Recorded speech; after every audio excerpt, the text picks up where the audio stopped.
Hey, how's it going? Welcome everybody. Today we're going to talk about healthy habits. Why starting small wins big. My name is Ryan Nolan. I'm with Spite Fitness, and this is I'm Greg with Go Training. awesome.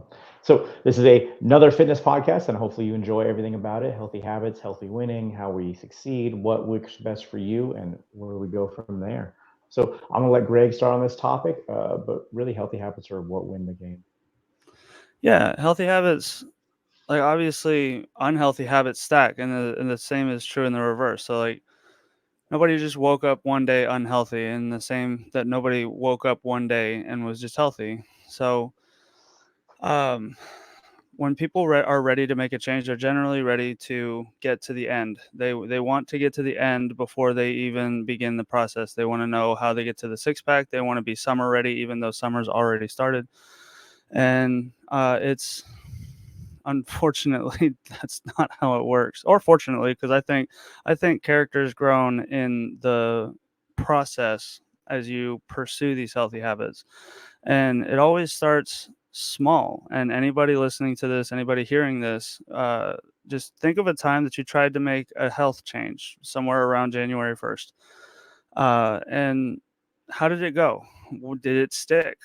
Just like most people, I think the last time we covered it is like 9 out of 10 people don't stick when you try to do those kind of New Year's resolution, wildly flipping your lifestyle habits from one end of the spectrum to the other. And healthy habits has to be done incrementally, because too much change all at once in and of itself creates stress.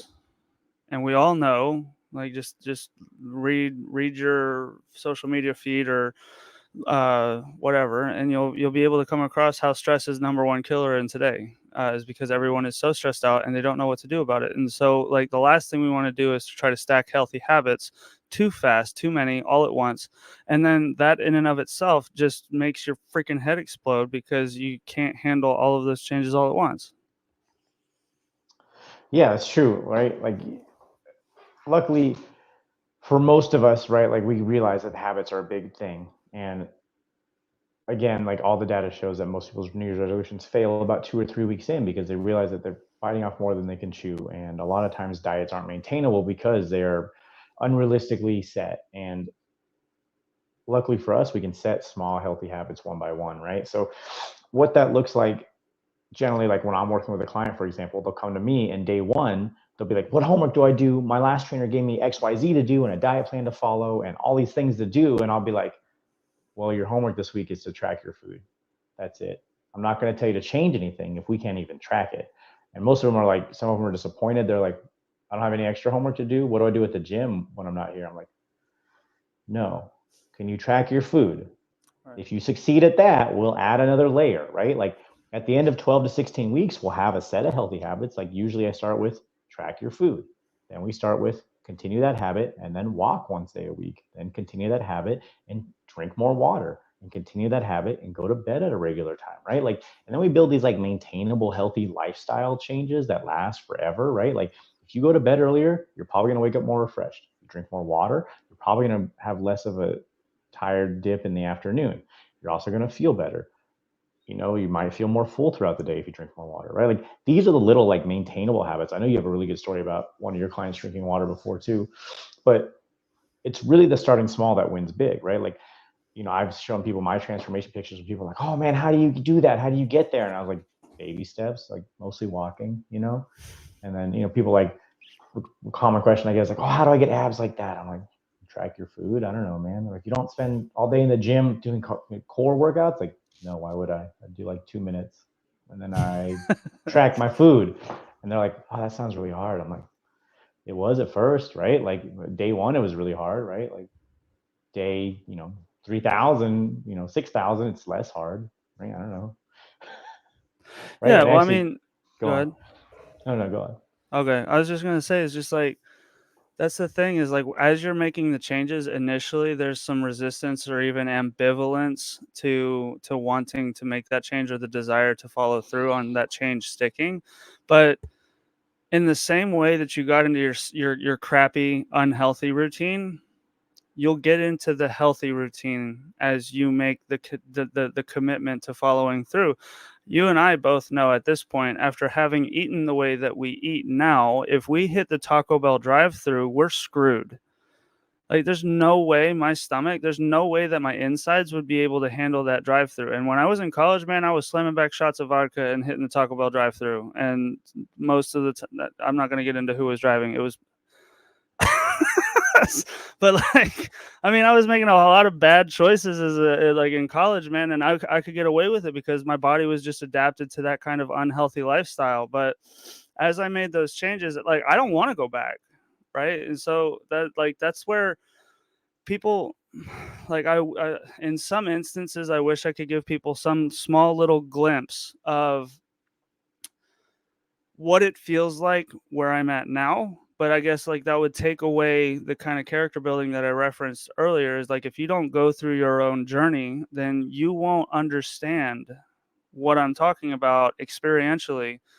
And that's what's really going to make it stick for people. And so, like, in some instances, it's just like I've got to lead by the example. And like, when I show up to the gym, I'm in a good mood most of the time. Sometimes I've got stress or whatever, but most of the time I'm riding high. I'm feeling good. My energy levels are steady, and people ask me how I do it, and it ain't that complicated. It's really not. But one of the things that I wanted, like, personal story, real quick, share is, uh, 2.5 years ago, I weighed about 165 pounds, and I signed up for a strongman competition. The weight class was topped out at 200 pounds. I wanted to be close to 200 pounds. So I was already eating a lot. Like, to the point where I was uncomfortable most of the time anyway, but I hired a coach to help me, like a diet coach, a nutrition coach specifically, to help me figure out how to gain weight, because, like, I was eating a lot to the point of being uncomfortable. I figured that they knew something that I didn't. And we slowly worked up to a point where I was eating 4,500 calories every single day. And this is this is chicken, rice, veggies, beef, lean beef, like, not the 70% fat beef, whatever, or whatever. Like, and that is hard. That is hard to eat that many calories in a single day, eating the foods that I was eating, and I wasn't supplementing. I wasn't taking protein powders. I wasn't taking a weight gainer powder. I was eating food. And for 14 days, man, I didn't gain a pound. And so, like, and that's really freaking discouraging. Like, for 14 days of eating that much, I was uncomfortable all the time, sluggish, bloated. My sleep suffered. I just it sucked, man. And like, I remember almost like being in such an emotional mindset when I submitted a check-in one time, and I was like, I don't know what to do, and don't you dare tell me to eat calories, because, like, eat more, because, like, I think if I hit 4501, I'll freaking explode. That's how I felt, man. But I stuck the path, and I was like, well, so we're just gonna hold strong. If you know that like, my coach was telling me, like, if you know you can't eat more, then let's try to change some other variables. And we decreased cardio, and we did some other stuff, and like, I was able to finally make the scale budge. And now, 2.5 years later, I'm sitting here at 230 pounds, and I don't have to work nearly as hard to maintain this 230 that I did to try to gain weight out of the 160s. It was horrible, but I wanted it more than the excuse that was potentially in my way. So I stuck to the habits, man. I stuck to it, and I didn't succumb to the temptation of buying a weight gaining powder or any of that stuff. I just was like, this sucks, but I guess this is what we got to do. And but now, I tell you what, now, like, I don't eat 4,500 anymore. I'm usually somewhere between 3,800 and 4,000 a day. But I tell you what, man, that's easy to hit now. Now that I've gone through eating the 4,500 every day for as long as I did, what I eat now, I'm comfortable. And like, I couldn't have gotten there if I wasn't willing to stack the habits.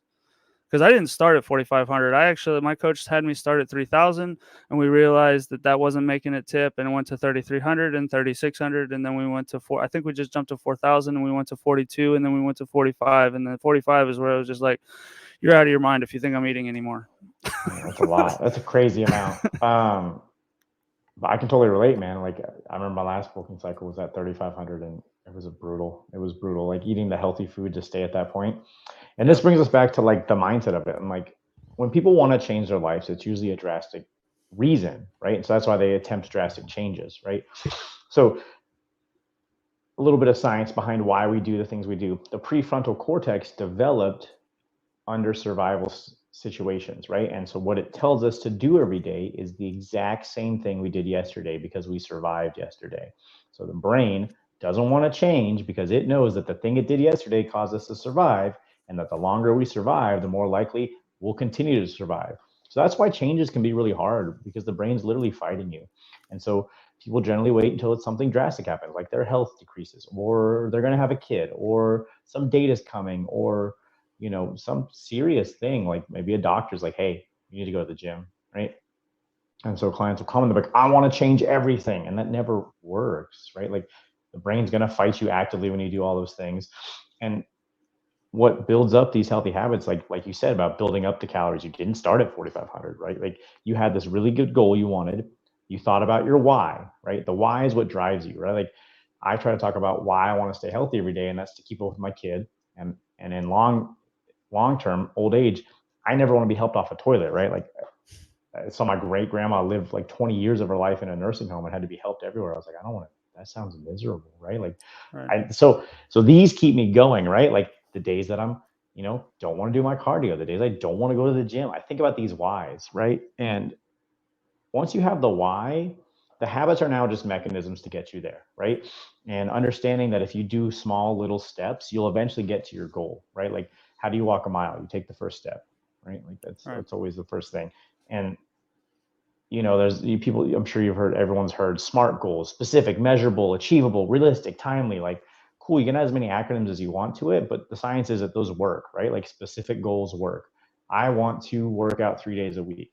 I like to work more on habit goals as opposed to like number goals. When a client says, I want to lose 20 pounds in X days, I'm like, okay, that'll probably happen. But how about we get you to where you work out 3 days a week and track your food in 2 months? And at the end of those 2 months, if you're doing those things, the weight will start to come off, because that's just how science generally works, right? And once you make it to these more goals that are more habit based, it's much easier to win those goals, right? Because some days the scale doesn't change. Like you said, 14 days and the scale didn't change. That's frustrating, right? So that's pretty much how it goes, right? Um, Yeah, and like what you talked about with the prefrontal cortex, and how it's designed to keep us alive. Life is meant to continue to live, or has a desire to continue to live, at least until its purpose is fulfilled. And a lot of times that's obviously in the animalistic context, that would be procreation. But like our brain, like one of the things that our brains also do is to look at the negative, right? So you hear this all the time. People talk about how, like, I hear it a lot. Like 20 good things could happen to me today, and one bad thing happens, and I only focus and ruminate on the one bad thing.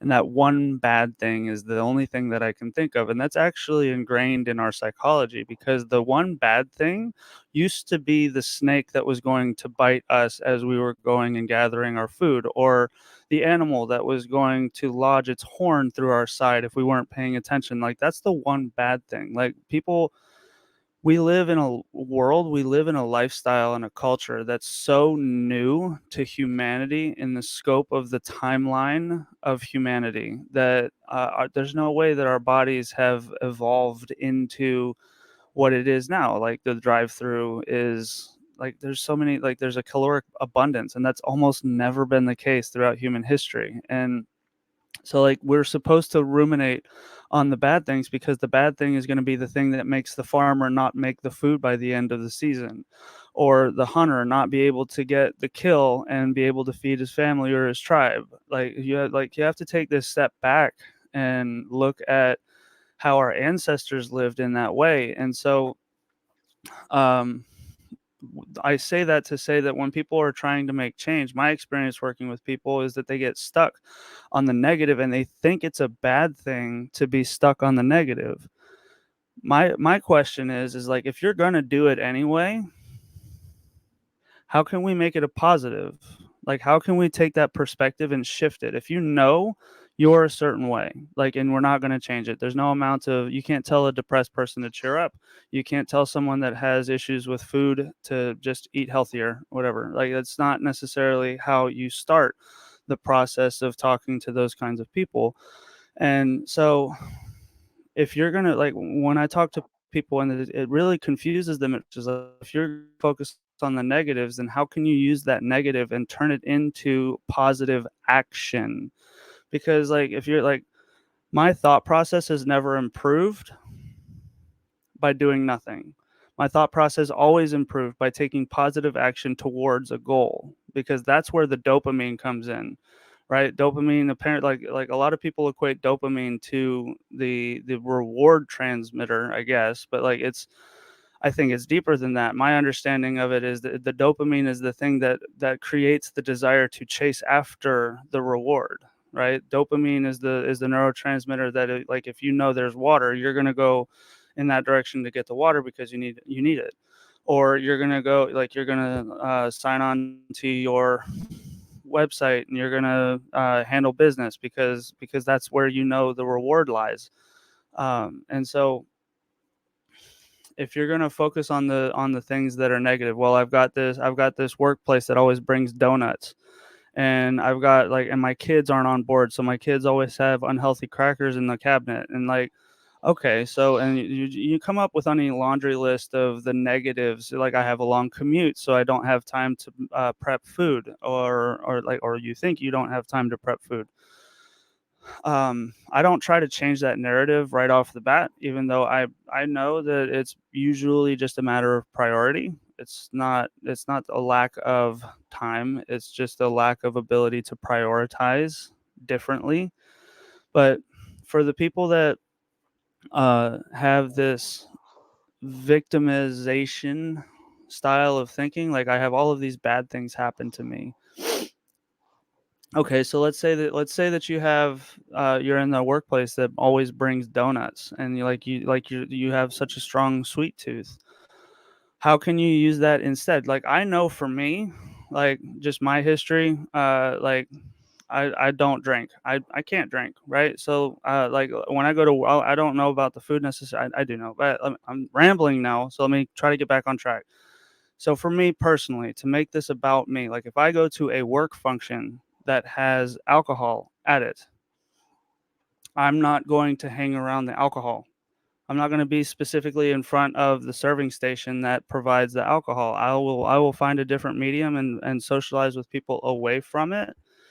And in that, like, in a parallel thought, somebody that always has the bad food at the work station or whatever, how can you make a change to that work environment? And I don't know always know the answer for per the person, but if we can encourage some of that kind of out of the box thinking, we can usually come to a solution that is realistic for the client that I'm sitting in front of.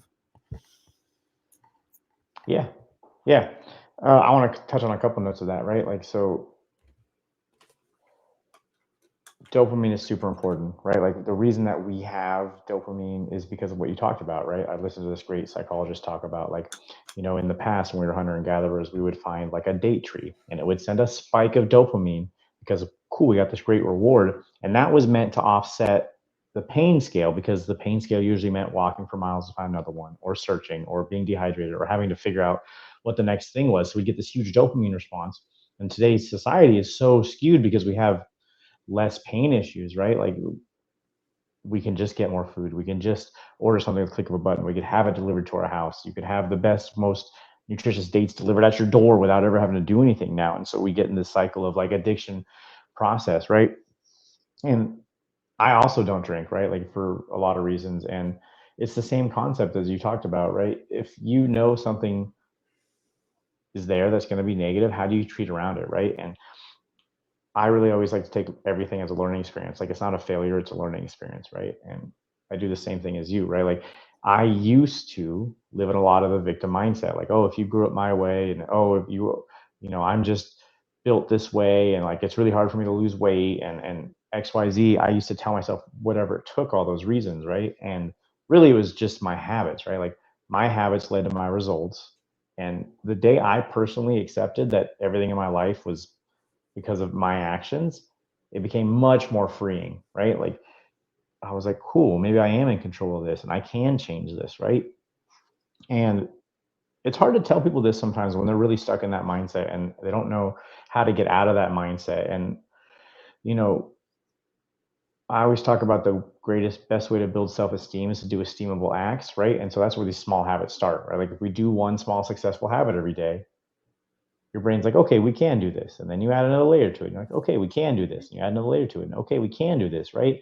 And it's never going to be easy, right? Like clients all the time will use that, like what you said, like, oh, well, I'm busy. And well, then my response is, so if you were retired and had nothing to do and were never going to be busy, then you would work out 5 days a week. And they'd be like, well, yeah. And I'm like, okay, so when are you going to retire? And they're like, well, and when you're retired, do you really plan on stopping working or are you probably going to stay busy? And they're like, well, I'm like, so wouldn't it make sense if we figured out how to do this while you were busy? Because you're probably always going to be busy, right? Like I know I don't really plan on retiring. I have some other, different goals for after I like stop working as a job, but I'm probably always gonna be busy. I'm not the kind of person that sits still. So wouldn't it make more sense to figure out how to do these healthy habits while we're busy, right? You know, and it really is just priority. Like, what are your priorities? Why do you have those priorities? How do we get you there, right? And that's all healthy habits are. And if you think that 10 years of unhealthy habits are going to change in 2 months, that's not really how things work, right? Like it's going to take you 10 years. Hopefully, it takes you less than 10 years to unbuild those healthy habits. But I know personally speaking, I'm around year 7, and most of my unhealthy habits are gone, right? Yeah, for sure. And like what you had just talked about with the like if when you got to a point that you accepted that your life was as a direct result of the decisions that you had made. First off, I know like I haven't met a single person that's necessarily happy at that kind of revelation. So I don't. Were you happy when you figured that out? I'm Not just at curious. first. Not Not at at first, first. right? And then so like having a capacity to console the person as they kind of walk through that, because it is an uncomfortable transition to go from that victim to the victor, so to speak. And then when you like assuming that you accept that premise that you're directly responsible for your life and every decision that you've made has led you right to where you're at, and if you're not happy with where you're at, then do something different and it will take you somewhere else. That's a really scary proposition because you're leaving a life that you've known for X number of years, 5, 10, 15, 20, whatever. Like you're attempting to leave a life behind that you were comfortable in. You may not have been happy with it, but you were comfortable with it. Right. And this is a perfect way to fit in the healthy habits because it's like you wrap your head around the fact that every decision you've made has brought you right to where you're at, and you consider it like it's just as easy as making some different decisions that's going to take you to a different outcome or a different destination. Oh my gosh, that sounds really big. That sounds like a really scary venture. But if we can just take a moment and be as excited as Bilbo was when he's running out of the Shire and he's running towards the party and he's like, I'm going on an adventure.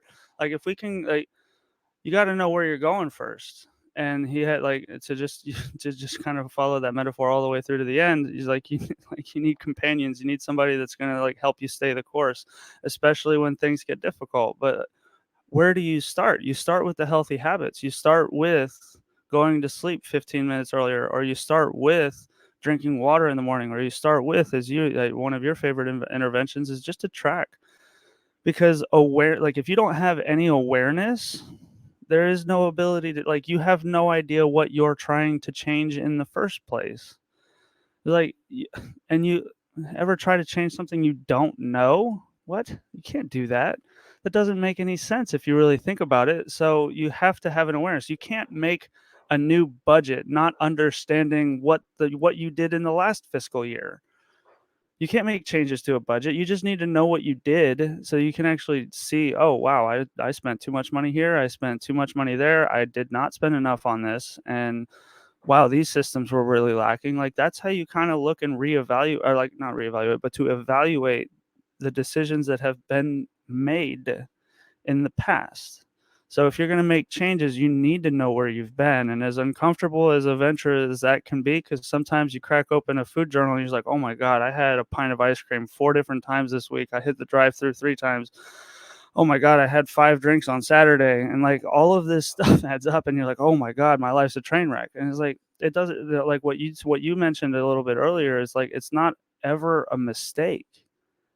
It's only a mistake if you never try to make a recourse. Yeah. So like being able to like look back on the last week or look forward or whatever, like however you want to do it, but like being able to look at what you are actually doing and going, wow, I don't like this. Okay, cool. So how do we make the change? And that's where people like us can come in, or whoever. But like change, in my experience, change is seldom ever done alone or in a vacuum. Yeah. Yeah, man. It's really, the best tools you can have are like friends and accountability and a community. And that was another really big step for me to like really change a lot of my habits. Is I reached out to a friend who I knew went to the gym all the time. I was like, hey, what do you do?